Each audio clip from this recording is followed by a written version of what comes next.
Shalom, berjumpa lagi di hari yang ke-21. Ada pesan Tuhan, ada perintah Tuhan dan janji Tuhan bagi kita. Kejadian 21 ayat 1-34. Ishak lahir. Tuhan memperhatikan Sarah seperti yang difirmankannya, dan Tuhan melakukan kepada Sarah seperti yang dijanjikannya. Maka mengandunglah Sarah. Lalu ia melahirkan seorang anak laki-laki bagi Abraham dalam masa tuanya, pada waktu yang telah ditetapkan sesuai dengan firman Allah kepadanya. Abraham menamai anaknya yang baru lahir itu Ishak, yang dilahirkan Sarah baginya. Kemudian Abraham menyunat Ishak, anaknya itu ketika berumur 8 hari, seperti yang diperintahkan Allah kepadanya. Adapun Abraham berumur 100 tahun ketika Ishak anaknya lahir baginya. Berkatalah Sarah, Allah telah membuat aku tertawa. Setiap orang yang mendengarnya akan tertawa karena aku. Lagi katanya, siapakah tadinya yang dapat mengatakan kepada Abraham, Sarah menyusui anak? Namun aku telah melahirkan seorang anak laki-laki baginya pada masa tuanya. Abraham mengusir Hagar dan Ismail. Bertambah besarlah anak itu dan ia disapi.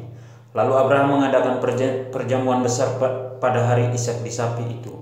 Pada waktu itu Sarah melihat bahwa anak yang dilahirkan Hagar, perempuan Mesir itu, bagi Abraham sedang bermain dengan Ishak, anaknya sendiri. Berkatalah Sarah kepada Abraham, usirlah hamba perempuan itu beserta anaknya, sebab anak hamba ini tidak akan menjadi ahli waris bersama-sama dengan anakku Ishak. Hal ini sangat menyebalkan Abraham oleh karena anaknya itu. Tetapi Allah berfirman kepada Abraham, janganlah sebal hatimu karena hal anak dan budakmu itu. Dalam segala yang dikatakan Sarah kepadamu, haruslah engkau mendengarkannya, sebab yang akan disebut keturunanmu ialah yang berasal dari Ishak. Tetapi keturunan dari hambamu itu juga akan kubuat menjadi suatu bangsa, karena ia pun anakmu.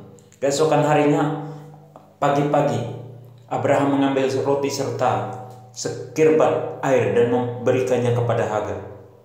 Ia meletakkan itu beserta anaknya di atas bahu Hagar. Kemudian disuruhnyalah perempuan itu pergi. Maka pergilah Hagar dan mengembara di padang gurun Beersheba. Ketika air yang dikirbat itu habis, dibuangnyalah anak itu ke bawah semak-semak.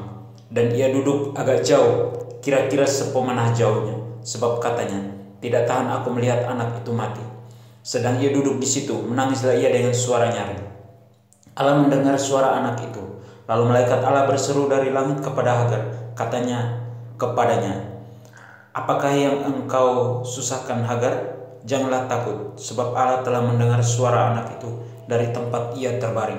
Bangunlah, angkatlah anak itu, dan bimbinglah dia, sebab aku akan membuat dia menjadi bangsa yang besar. Lalu Allah membuka mata Hagar, sehingga ia melihat sebuah sumur. Ia pergi mengisi kirbatnya dengan air, kemudian diberinya anak itu minum. Allah menyertai anak itu, sehingga ia bertambah besar. Ia menetap di padang gurun dan menjadi seorang pemanah. Maka tinggallah ia di padang gurun Paran, dan ibunya mengambil seorang istri baginya dari tanah Mesir. Perjanjian Abraham dengan Abimelek. Pada waktu itu Abimelek beserta Pikol, panglima tentaranya, berkata kepada Abraham, Allah menyertai engkau dalam segala sesuatu yang engkau lakukan. Oleh sebab itu bersumpahlah kepadaku di sini demi Allah, bahwa engkau tidak akan berlaku curang kepadaku, atau kepada anak-anakku, atau kepada cucu cicitku, sesuai dengan persahabatan yang kulakukan kepadamu. Demikianlah harus engkau berlaku kepadaku dan kepada negeri yang kau tinggali sebagai orang asing. Lalu kata Abraham, aku bersumpah. Tetapi Abraham menyesali Abimelek tentang sebuah sumur yang telah dirampas oleh hamba-hamba Abimelek. Jawab Abimelek, aku tidak tahu siapa yang melakukan hal itu. Lagi tidak kau beritahukan kepadaku, dan sampai hari ini belum pula kudengar.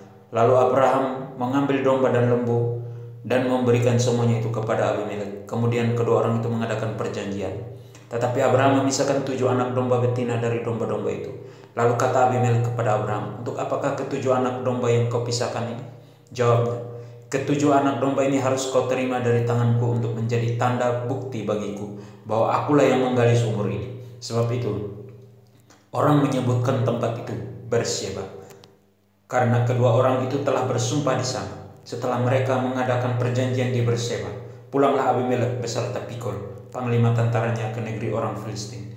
Lalu Abraham menanam sebatang pohon tamariska di Beersheba dan memanggil di sana nama Tuhan, Allah yang kekal. dan masih lama Abraham tinggal sebagai orang asing di negeri orang Filistin.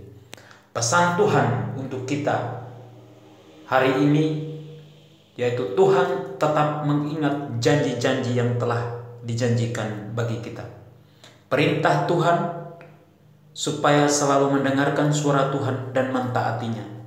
Janji Tuhan bagi kita, Allah pasti mendengar setiap seruan kita. Amin. Tuhan Yesus memberkati.